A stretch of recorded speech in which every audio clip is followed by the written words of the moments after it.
nation.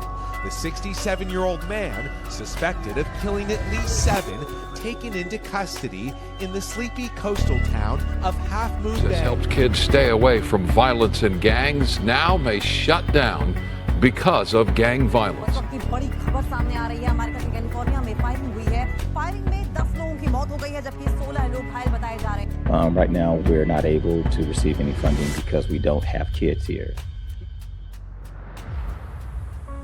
America के California राज्य में इस साल की शुरुआत के 48 घंटों के अंदर 2 भीषण गोलीबारी की घटनाओं ने दुनिया के सबसे शक्तिशाली देश को गन वायलेंस से मिलने वाले जख्मों को फिर से कुरेद दिया। कैलिफोर्निया में हुई इस गोलीबारी में 18 लोगों की जान गई।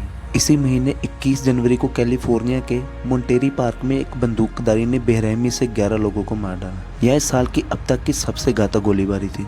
इसके 2 दिन बाद ही उत्तरी कैलिफोर्निया में 7 लोगों की हत्या कर दी गई और कुछ ही घंटे बाद ऑकलैंड में हुई एक गोलीबारी में 1 व्यक्ति की मौत हो गई और 7 अन्य घायल हो गए। गोलीबारी की घटनाओं पर अफसोस जताते हुए कैलिफोर्निया के गवर्नर गेविन न्यूसोम ने अपने बयान में इन्हें त्रासदी पर त्रासदी कहा। अमेरिकी राष्ट्रपति जो बाइडेन ने एक बार फिर खतरनाक हथियारों पर प्रतिबंध लगाने का आह्वान दिया। इन बयानों से परे इस बात में शक है कि अमेरिकी कांग्रेस बंदूक पर पाबंदी लगाने वाला कोई कानून पारित करेगी।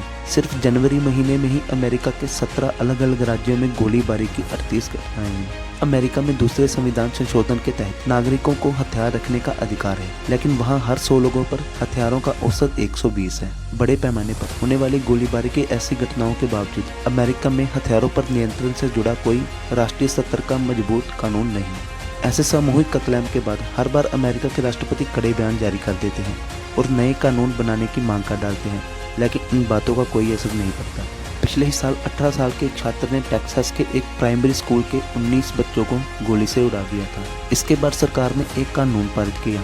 बीते 3 दशकों में इस तरह का यह पहला कानून था जिसमें 21 साल के कम उम्र के लोगों के लिए बंदूक खरीदने से पहले उसकी बैकग्राउंड की जांच की गई थी। साथ ही बंदूक की तस्करी और किसी दूसरे के नाम पर जुर्माने का प्रावधान किया गया। इन कानूनों की तारीफ की गई, लेकिन दुनिया में प्रति व्यक्ति सबसे ज्यादा बंदूक रखने वाले इस देश में हिंसा पर लगाम कसने के लिए यह कदम पर्याप्त नहीं है। पिछले साल सुप्रीम कोर्ट ने न्यूयॉर्क राज्य के एक कानून को रद्द करने का फैसला सुनाया, जिसमें घर के बाहर बंदूक ले जाने पर पाबंदी की बात कही गई थी। इस फैसले की वजह से यह धारणा और ज्यादा मजबूत होती जा रही है कि दूसरे संशोधन की वजह से स्टेट लेवल पे सख्त कानून बनाना आसान नहीं है। हाउस डेमोक्रेट्स ने पिछले साल खतरनाक हथियारों पर प्रतिबंध लगाने का प्रस्ताव पारित किया था, लेकिन वह मिस्टर बाइडेन की मेज तक पहुंचा ही नहीं, क्योंकि बिल सीनेट में अभी भी अटका पड़ा है। रिपब्लिकन अक्सर कानून को रोकने के लिए संवैधानिक अधिकारों का हवाला देते हैं। अंदर तक पहुंच रखने वाले और काफी प्रभावशाली राष्ट्रीय राइफल संघ और शक्तिशाली हथियार उद्योग ने बंदूक पर किसी भी तरह का नियंत्रण रखने की कोशिशों का लगातार विरोध किया। भले ही सर्वे में बंदूकों पर कड़ी प्रतिबंध की मंशा जाहिर होती हो, सबको पता है कि बंदूकों पर कड़े नियंत्रण की दरकार है। इसके बावजूद यह देखना आश्चर्यजनक और दुखद है कि ऐसा लोकतंत्र